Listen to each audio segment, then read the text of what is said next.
It's no secret that Edward Scissorhands is a cult classic, and I'm sure many of you have wanted to know what does it taste like to eat the food that's in the movie. There's literally something so iconic and nostalgic about looking at the food in this movie. It's so colorful and bright, just like the homes in the film, and if you're anything like me, you've been wanting to know what those things taste like. So today on Spooky Cooking with El Brujito Boricua Jeremy, you're gonna find out. Ambrosia salad is something that I have wanted to make ever since seeing it in the Edward Scissorhands film in the barbecue scene. There are so many different recipes within this scene itself, but something that really stood out was when Joyce decided to make and feed Edward her famous recipe. I don't know, there's just something so sensual about it, and Joyce is just a very sexy lady in the neighborhood, just needed some attention, and she obviously wanted Edward's. But to speak about the ambrosia salad itself, I had literally never heard about this in my life until I saw this movie and have yet to try it within my 29 years of living, so I decided today was the day to go ahead and make it. Ambrosia salad is basically a fruit salad that was invented, I believe, in the South in the 1800s, early 1900s,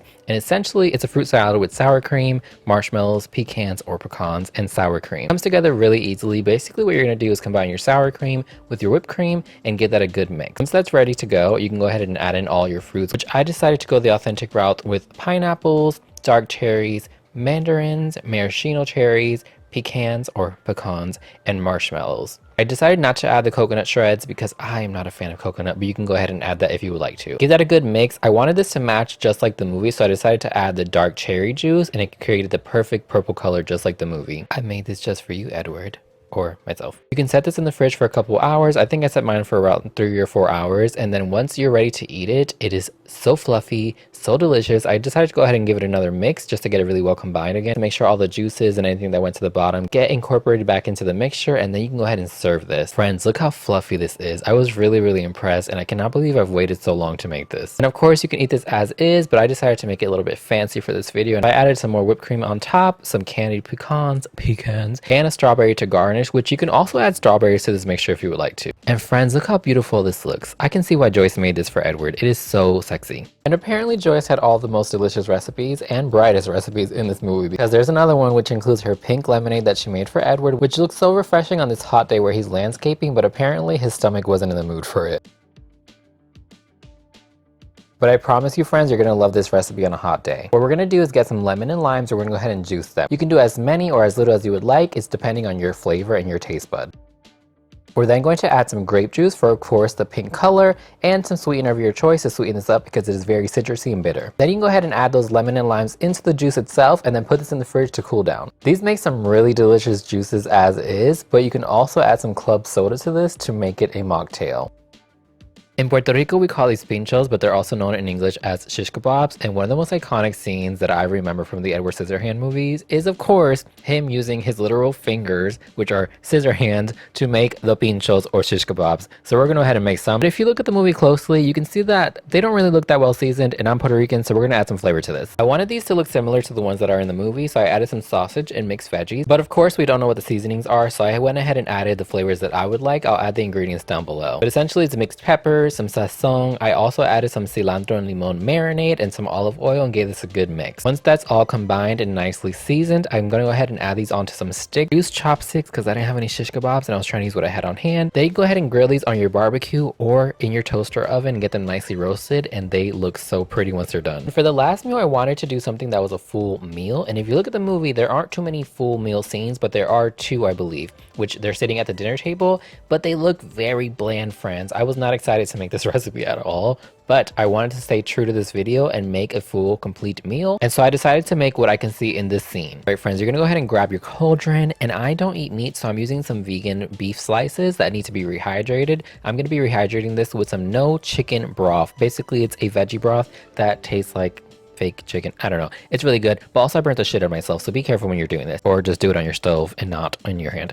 Once your cauldron and your meat is ready to go, we can go ahead and add this to the flame, and we're going to go ahead and season this up. I added all-purpose seasoning, adobo, black pepper, sazon. I also added some browning sauce as well as another bouillon cube just to make sure that this has a lot of flavor when it cooks down. You want to make sure that this is nicely seasoned before you add any of your vegetables or water. Once that's ready to go, you can go ahead and add in your cubed potatoes and onions. Because this is a vegan recipe, I'm going to be adding in some fat, which is a pro tip if you're cooking any vegan recipes. It gives it some depth and and a lot of flavor that you would get from a non-vegan recipe. You can go ahead and add in your water and just make sure that it covers a little bit over the top of the mix. You want to bring this to a boil, cover with the lid, and then lower the heat. And what we were doing is turning the liquid into a gravy. Once that's nice and juicy, you're ready to go. To pair this, we're gonna have some brown butter glazed carrots. So essentially you want 1.5 inches of carrots cut down to size, cook them up in olive oil, seasoned to your liking, and then we're gonna add some butter. And what we want to do is make sure that this butter browns. And once the carrots are fork tender, you can go ahead and set this to the side. The other side were some peas, as you can see in the film. However, I didn't have any, so I just went with green beans,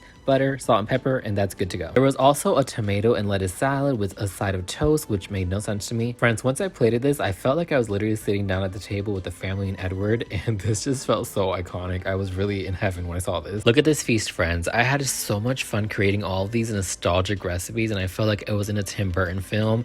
I'm so excited to share this with you all.